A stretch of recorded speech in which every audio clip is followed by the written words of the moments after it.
साथियों नमस्कार।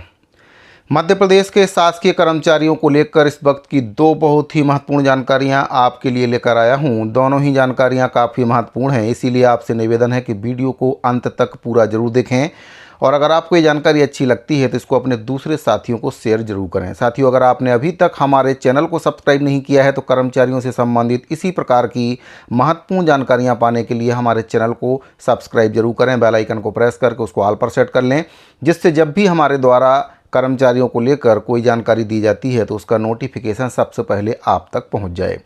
तो साथियों, पहले बात करते हैं जो जानकारी प्राप्त हो रही है उसके बारे में। तो पहली जो जानकारी है, मध्य प्रदेश के जो नव नियुक्त कर्मचारी हैं उनके स्टाइपेंड को लेकर जानकारी प्राप्त हो रही है।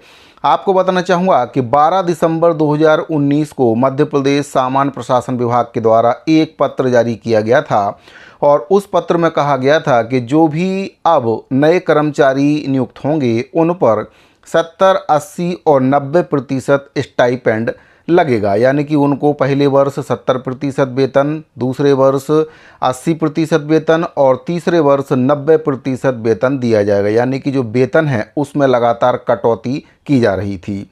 इससे परेशान होकर मध्य प्रदेश के जो कर्मचारी हैं उनके द्वारा जबलपुर हाई कोर्ट में एक याचिका दायर की गई थी और जबलपुर हाई कोर्ट के द्वारा 6 जनवरी 2026 को इसको लेकर एक निर्णय पारित किया गया जो कि कर्मचारियों के हक में था। उसमें कहा गया था कि जो कर्मचारी हैं उन पर 70, 80 और 90% का जो स्टाइपेंड सरकार के द्वारा लगाया गया है वह किसी भी प्रकार से सही नहीं है और समान काम के बदले समान वेतन कर्मचारियों को देना होगा और हाई कोर्ट के द्वारा इसको हटा दिया गया था। आपको बताना चाहूँगा कि कोर्ट ने समान काम के लिए समान वेतन सिद्धांत पर जोर देते हुए कहा है कि प्रोबेशनर कर्मचारी पूरा काम करते हैं और उन्हें पूरा वेतन मिलना चाहिए। ये फैसला हजारों सरकारी कर्मचारियों के साथ साथ जो नवनियुक्त शिक्षक हैं उनके लिए भी काफ़ी लाभकारी माना जा रहा है। जबलपुर हाई कोर्ट की डिवीज़न बेंच, जिसमें जस्टिस विवेक रूसिया और जस्टिस दीपक खोट जी के द्वारा ये फैसला सुनाया गया था और इससे अब जो नवनियुक्त शिक्षक हैं उसके साथ साथ सभी प्रोबेशनर सरकारी कर्मचारियों पर ये लागू होगा और कोर्ट के द्वारा ये भी कहा गया है कि जो भी राशि सरकार के द्वारा इन कर्मचारियों की काटी गई है उसको एरियर्स के रूप में सरकार को वापस देना होगा। अब इसको लेकर एक पत्र भी जारी किया गया है, तो सबसे पहले आपको उस पत्र के बारे में बताना चाहूँगा जो पत्र जारी हुआ है। तो साथियों, अब देख सकते हैं ये जो पत्र है उच्च न्यायालय मध्य प्रदेश जबलपुर से 26 मार्च 2026 को जारी हुआ है, जिसमें प्रति है प्रमुख सचिव मध्य प्रदेश शासन, विधि और विधायी कार्य विभाग, विंध्याचल भवन, प्रथम तल, भोपाल, मध्य प्रदेश। इसमें जो विषय है, नवनियुक्त कर्मचारी गण को 70, 80, 90% स्टाइपेंड के स्थान पर 100% मूल वेतन स्वीकृत किए जाने बाबत। इसमें संदर्भ भी दिया गया है मध्य प्रदेश शासन सामान्य प्रशासन विभाग भोपाल के आदेश क्रमांक दिनांक 12/12/2019 तथा रिट पिटीशन क्रमांक इसमें बताया गया है मैं माननीय उच्च न्यायालय के द्वारा पारित आदेश दिनांक 6/1/2026। यानी कि जो 12/12/2019 को सामान्य प्रशासन विभाग के द्वारा आदेश पारित करके कटौती करने के निर्देश दिए गए थे। इसके बाद जो हाई कोर्ट है उसके द्वारा 6 जनवरी 2026 को इसको लेकर निर्णय दिया गया और अब मध्य प्रदेश सरकार को जो भी नए कर्मचारी अब भर्ती होंगे उनको पूरा वेतन यानी कि 100% वेतन देना है और इसी को लेकर ये पत्र जारी किया गया है।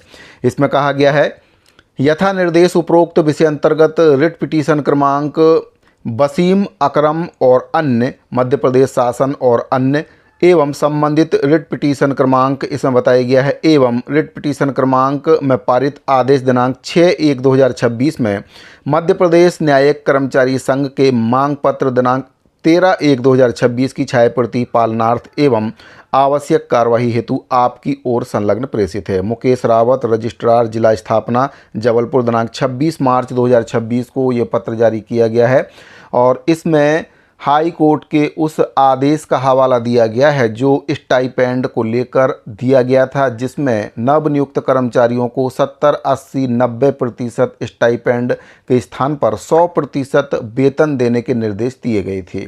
तो अब मध्य प्रदेश सरकार के जो भी नए कर्मचारी भर्ती होंगे उनको पूरा वेतन दिया जाएगा। इसके साथ ही जो कर्मचारी पहले से काम कर रहे हैं उन पर भी ये नियम लागू होगा और उनको भी 100% वेतन अगर मिल रहा है तो उनको एरियर्स की राशि सरकार को देनी पड़ेगी। साथियों, दूसरी जो जानकारी प्राप्त हो रही है, सरकारी नौकरी में 2 बच्चों की जो शर्त मध्य प्रदेश सरकार के द्वारा 2001 में जोड़ दी गई थी, उसको लेकर बहुत ही महत्वपूर्ण जानकारी मिल रही है। अब इस नियम को बदलने की तैयारी मध्य प्रदेश सरकार के द्वारा की जा रही है और इसको लेकर एक प्रस्ताव कैबिनेट की बैठक में लाया जा सकता है। आपको बताना चाहूँगा कि वर्तमान में जो भी सरकारी भर्ती होती है उसमें एक शर्त जोड़ी गई है कि 2 से अधिक बच्चे नहीं होना चाहिए और अभी भी कई ऐसे कर्मचारी हैं जिनके 2 से अधिक बच्चे हैं और वे इस मामले में जूझ रहे हैं। तो ये जो जानकारी है काफ़ी अच्छी जानकारी है। अब सरकारी नौकरी में 2 बच्चों की जो पाबंदी है उसको हटाने की जो कवायद है अब अंतिम चरण में पहुंच गई है। शासन स्तर पर इससे जुड़े प्रस्ताव को सहमति मिल गई है और इसे जल्दी ही कैबिनेट में पेश किया जाएगा। मध्य प्रदेश सिविल सेवा सामान्य सेवा शर्त नियम 1961 में 2 बच्चों की जो शर्त है उसको 2001 में जोड़ा गया था और अब इसे कैबिनेट के जरिए हटाने की तैयारी चल रही है। हालांकि जिन अधिकारियों और कर्मचारियों के खिलाफ पहले से 2 बच्चों से अधिक की जो शिकायत है वह चल रही है, उस पर इसका क्या असर होगा ये अभी स्पष्ट नहीं है। सामान्य प्रशासन विभाग ने यह प्रस्ताव अक्टूबर 2025 में तैयार किया था और उस समय इसे कैबिनेट में लाने की जो तैयारी थी, लेकिन उच्च स्तर पर ये प्रस्ताव रोक दिया गया था और इसके बाद करीब 5 महीने तक अलग अलग स्तर पर चर्चा हुई और अब जाकर इस पर सहमति बन गई है कि इसे जल्दी ही कैबिनेट में लाया जाएगा। साथियों, आपको बताना चाहूँगा कि यदि सब कुछ तय योजना के अनुसार होता है तो नियम हटाने के बाद नौकरी में रहते हुए तीसरा बच्चा होने पर किसी भी अधिकारी और कर्मचारी को बर्खास्त नहीं किया जाएगा। 3 बच्चों वाले उम्मीदवार भी सरकारी नौकरी के लिए आवेदन कर सकेंगे। राजस्थान ने 11 मई 2016 और छत्तीसगढ़ ने 14 जुलाई 2017 को ये पाबंदी हटा दी थी और अब वहाँ 3 बच्चों पर भी नौकरी में लोग काम कर रहे हैं और अब मध्य प्रदेश में भी इस दिशा में कदम आगे बढ़ाया जा रहा है और अगर सब कुछ ठीक रहा तो जल्दी ही इसको लेकर जो प्रस्ताव है वह कैबिनेट की बैठक में लाया जाएगा और फिर मध्य प्रदेश में जो सरकारी भर्तियां होंगी उसमें 2 बच्चों से अधिक की जो बाध्यता है वह समाप्त हो जाएगी। तो मध्य प्रदेश के कर्मचारियों से संबंधित ये 2 बहुत ही महत्वपूर्ण जानकारियां मिल रही थी। उम्मीद करता हूं दोनों ही जानकारियां आपको पसंद आई होगी। अगर आपको ये जानकारियां अच्छी लगी हो तो वीडियो को लाइक करें, अपने दूसरे साथियों को शेयर जरूर करें। इस वीडियो फिलहाल इतना ही, मिलते हैं अगली वीडियो में। अभी के लिए दीजिए इजाज़त। धन्यवाद।